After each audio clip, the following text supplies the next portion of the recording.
album's #1 all over the world. All over the world. America's the only one because I don't want to say too much. But it's not #1 in the United States. It's conspiracy, yeah.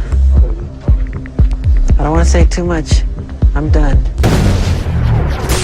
It seems like everybody's better off and richer without Michael. I've heard that a lot of folks say that Michael was worth more dead than alive. It breaks my heart to hear this. If you were in Michael's life, would he still be alive today? Of course. Of course, I had told some people, some friends, that if I don't get to Michael, he won't be here long. I said that. He won't be with us long. And I called the shots at the T. Exactly what had happened.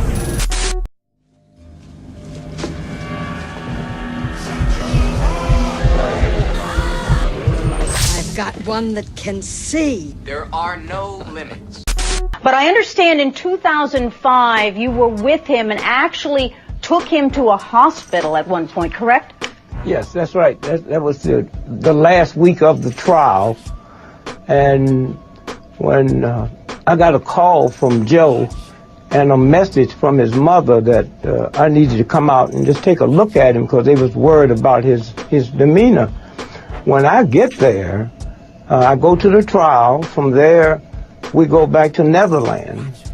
And he asked me to come upstairs, and he grabbed me and started crying and said, "Please don't leave me. They're trying to kill me." And I said, "When's the last time you ate?" He said, "No, they'll poison me." I said, "Well, when's the last time you drank water?" And so one thing led to another. So I have a friend of mine that has this huge machine in L.A., Global Cardia Care. I said, "If you can bring this machine down," Michael's agreed to get on it, and they clamp you and they squeeze you, and it'll print out everything in your body. And the only thing that it printed out was he was extremely dehydrated. Nothing wrong with his heart, nothing wrong with his lungs. And so the next day after we left port, I said, "I need to take you to a hospital." He said, No, they'll kill me. And I said, "Well, let's do this. Let's let nobody know where we're going. Let me drive you up to San Francisco to a hospital that don't even know we coming." He agreed to that.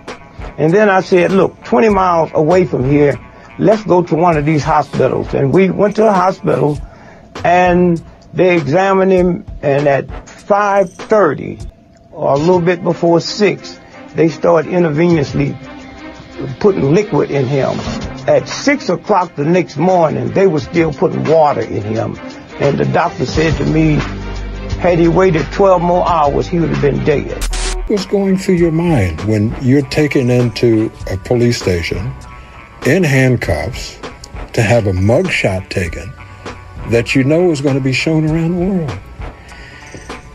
They did it to try and belittle me, to try and to take away my pride. But I went through the whole system with them, and at the end, I wanted the public to know that I was okay, even though I was hurting. What happened when they arrested you? What did they do to you? They were supposed to go in and just check fingerprints and do the whole thing that they do when they take somebody in. They manhandled me very roughly. My shoulder is dislocated, literally. It's hurting me very badly. I'm in pain all the time. See this arm? This is as far as I can reach it. Same with this side over here. Because of what happened at the police station? Yeah, at the police station. And what they did to, if you saw what they did to my arms,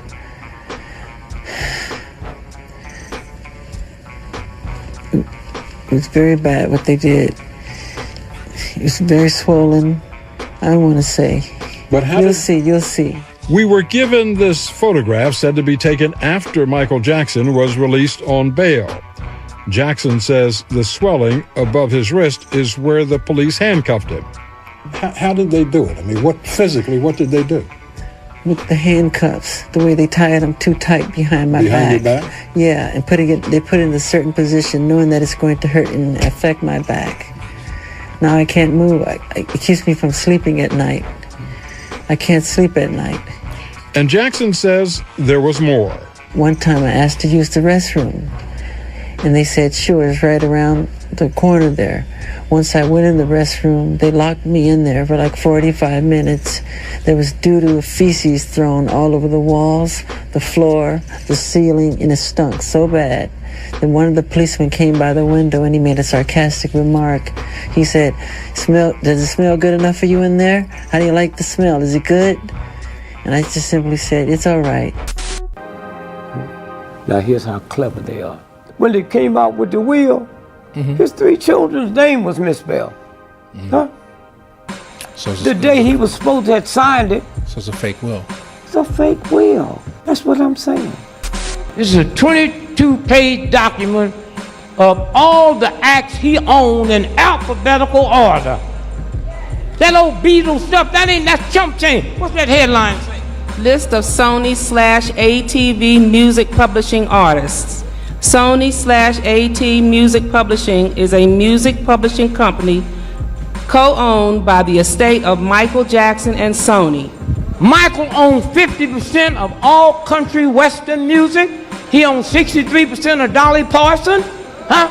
He owns 50% of Charlie Pride. He owns 50% of Bob Dylan. Just read him some of the names. He owns Babyface. Beyonce Knowles. M&M's. Boys to Men. Bon Jovi. Brenda Lee. Brian Harvey. Brian West. Rick and Lace. Bright Eyes. Brooks and Dunn. And it goes on and on and on. That's just the bees. And if all this was sold today, the estate would probably get between $40 and $50 billion. And when they killed him, it's simple mathematics. Michael was killed at 2 o'clock in the morning from a laser. And then 4 days later, they go into the house and find this bloody shirt of Michael's. And then understand it's like $450,000 worth of jewelry and cash missing. So white boy said, we have to get rid of you before we ease you out. So then he comes and he works in Virginia, which is called the CIA. And now he's the police chief of Virginia. I probably couldn't know. Gangster. Well, my understanding was that he was going to get the Beatles catalog. He already had it. Huh? Okay. He bought the Beatles catalog when his people told him don't buy it. He bought it for $48 million. When they killed him, it was worth $2.5 billion. Huh? I saw the check, nigga. Michael Jackson became one of the most powerful human beings in the world. So he's insured $1.5 billion. This is your show. So the insurance is on you, not the rest of the people. You and the brothers, the first responders, you get there at 10 o'clock. He's out. You don't know he's dead because the call just come in. So you trying to get a vein. You don't know he's been dead since 2 o'clock. So now they tried everything. Now they go get the different chemicals I can put in. That's where the needle holes came from. Huh? That's how clever they are.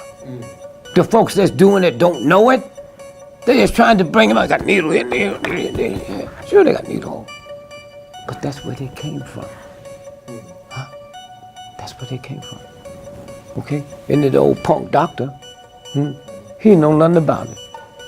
When he's on the 911, they say, what's the address? I don't know. You know the address. Huh? This is a game. The most powerful human being on the planet, entertainer. Huh? They say he ain't lost his license, he's still practicing. When they came out with the will, his 3 children's name was misspelled. Huh? So the day he was supposed to have signed it. So it's a fake will. It's a fake will. So something fishy there. I think I smell smoke. Yeah. I think I smell something like smoke. Something like smoke. I want the truth. And what do you think is the truth, though? That there are other people involved, and what else? Well, Michael told me before he passed. He told me that he was afraid that he was going to die. He was going to be murdered, he said. He thought he would be murdered? Oh, yeah, he did. He said that to me. So homicide. It's a murder as far as I'm concerned. But the problem is that who did it? Who actually did it? Who manipulated this? It might not be just one person, you're Oh, saying. it's not one person.